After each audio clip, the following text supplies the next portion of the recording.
नमस्ते बच्चों। आज की पाठशाला में हम कक्षा छठी विषय हिंदी विषय में हमारा पुनरावर्तन 3 चालू है बच्चों। पहला प्रश्न बच्चों, यहाँ इस पाठ में ना ये पुनरावर्तन में जो लिखा हुआ है वो बहुत धुंधला है, तो मैं पढ़ रही हूँ, नहीं तो आपको लगेगा टीचर के कैमरा से दिख नहीं रहा है। बच्चों, किताब की प्रिंट ही ऐसी है, थोड़ी धुंधली सी है। पहला प्रश्न, जल संधारण योजना की जानकारी सुनो। तो बच्चों, आप गूगल पे जाइए, सर्च करिए और जानकारी को सुनिए। ठीक है।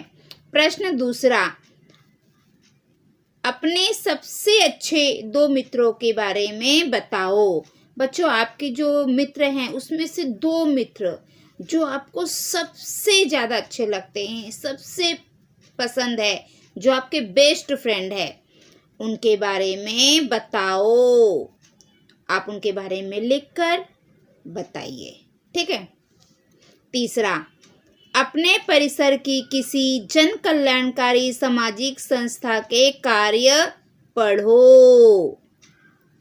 तो बच्चों, आपके आस परिसर में जो भी जन कल्याणकारी सामाजिक संस्था है उसके कार्य आप देखिए, क्या क्या कार्य करते हैं। चौथा, ट्रैफिक पुलिस और वाहन चालक के बीच जेब्रा क्रॉसिंग पर हुए वार्तालाप को लिखो। तो बच्चों, ट्रैफिक पुलिस और वाहन चालक के बीच में जेब्रा क्रॉसिंग पे क्या वार्तालाप होती है वो आप लिखो। निम्नलिखित चौखट में तुम्हारी पाठ्य पुस्तक में आए 9 लेखकों कवियों के नाम दिए गए हैं, उन्हें ढूंढकर लिखो। बच्चों, ये हमें शब्द पहेली दिया गया है।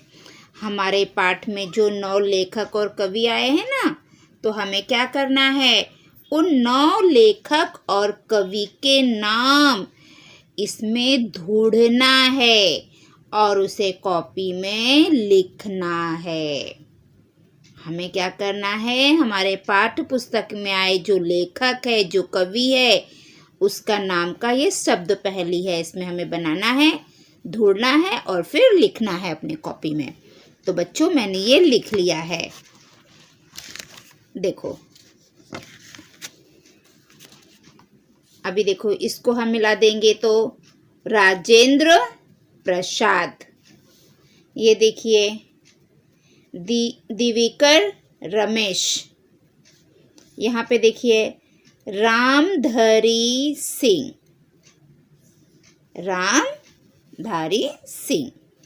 ये बिहारी।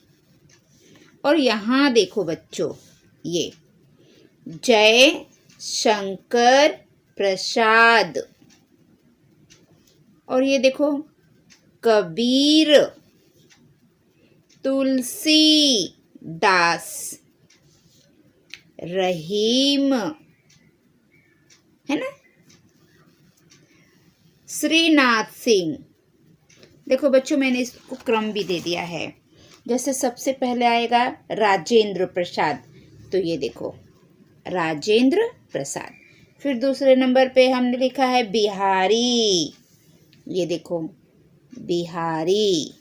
तीसरे नंबर पे क्या है, तुलसीदास। तो ये देखो बच्चों, तुलसीदास।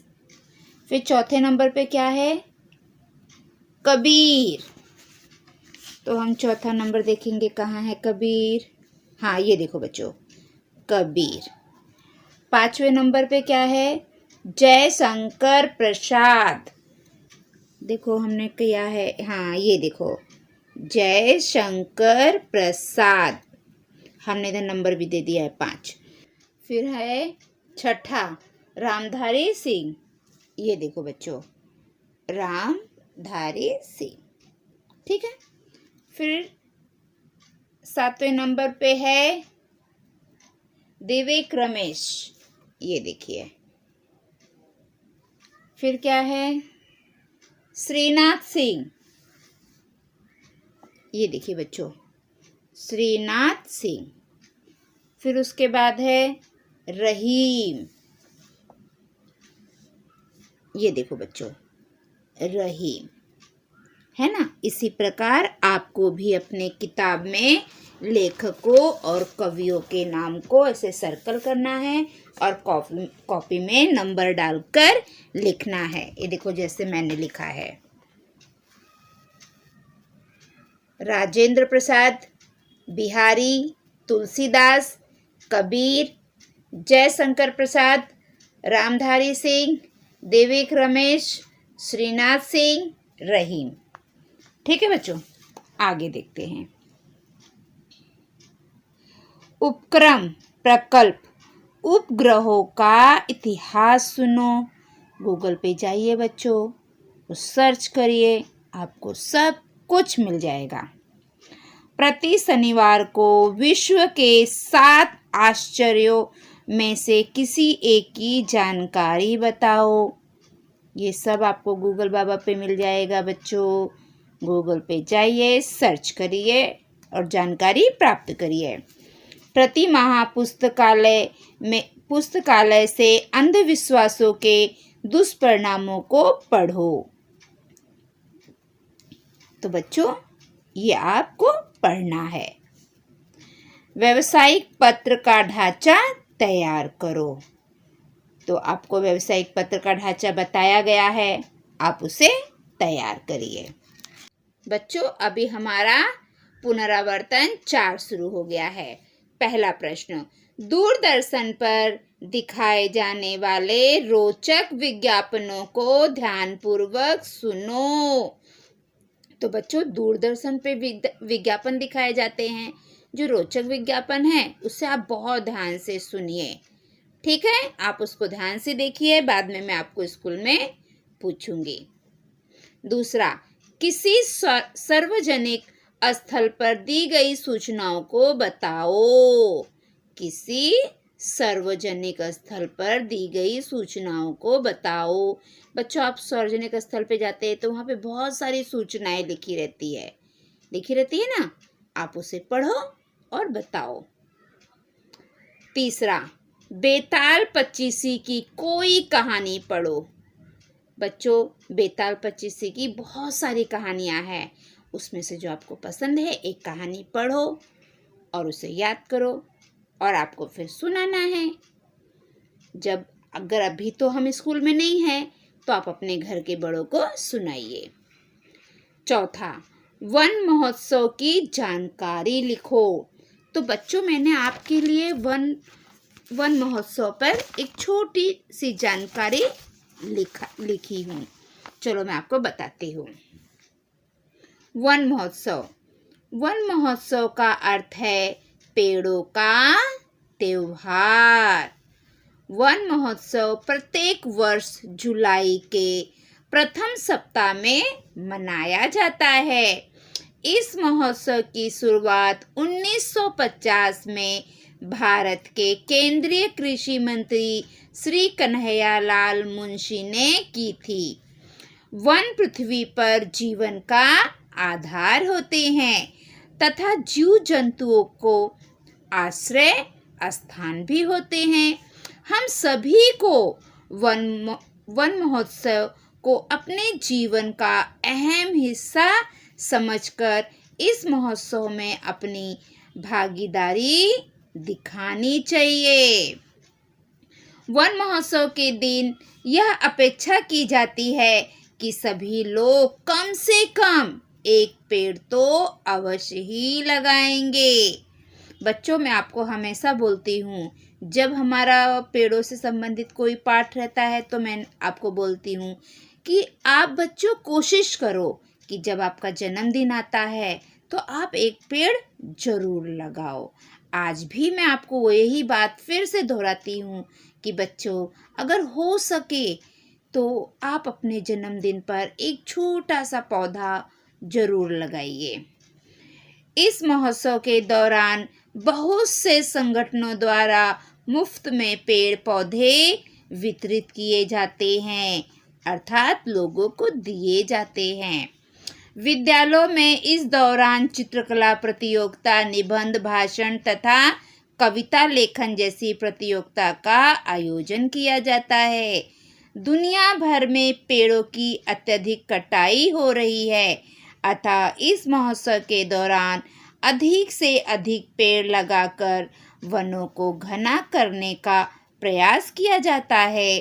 वन महोत्सव वातावरण को स्वच्छ व स्वस्थ रखने के लिए एक आंदोलन है। अतः हमें पेड़ पौधे लगाकर इसमें सहयोग करना चाहिए। बच्चों, एक ये मैंने छोटा सा निबंध भी आप लोगों के लिए बना दिया है वन महोत्सव पे, है ना। यहाँ पे है वन महोत्सव की जानकारी लिखो। तो मैं एक छोटा सा जानकारी आपको बताई हूँ। गूगल पे जाइए, सर्च करिए, आपको बहुत सारी जानकारी मिलेगी बच्चों। ये तो मैंने बहुत थोड़े में आपको बताया है, ठीक है। आप गूगल पे जाइए और ज़्यादा से ज़्यादा जानकारी इकट्ठा करिए और उसे लिखिए। आगे नीचे दिए गए शब्दों को उचित स्थान पर रखो। बच्चों, यहाँ पे बहुत सारे शब्द दिए गए हैं, जैसे पानी, जाएगा, 10, और, था, ने, सेना, काटा, कोई, वह, है, से, कुछ, धीरे धीरे, है, को, पर, से, तू, जाना, क्योंकि, को, का, से। ये बहुत सारे क्या है शब्द दिए गए हैं। इन्हें हमें सही जगह पर लिखना है। अभी जैसे यहाँ पे पूछा गया है संज्ञा, तो अभी इन शब्दों में संज्ञा कौन सा है वो हमें यहाँ पे लिखना है। तो संज्ञा में क्या आएगा? सेना, पानी। फिर लिखा गया है विशेषण, तो हमें इसमें से विशेषण देखो मैंने लिखा है 10, कुछ। फिर काल, जाएगा, था, है। फिर यहाँ पे क्या लिखा है? कारक। कारक में आता है ने, को, से, का, से, को, से, हो। ये सब कारक है। फिर है अव्यय। अव्यय में क्या आएगा? और, धीरे धीरे, क्योंकि, वाह। फिर क्रिया में क्या आएगा? काटा, जाना। ये सब क्या है? क्रिया के उदाहरण है। सर्वनाम, तू, कोई, ये क्या है? सर्वनाम है। तो बच्चों यहाँ पे शब्द दिए गए थे, उसे हमें सही जगह पर लिखना था, तो हमने ये लिख दिया है।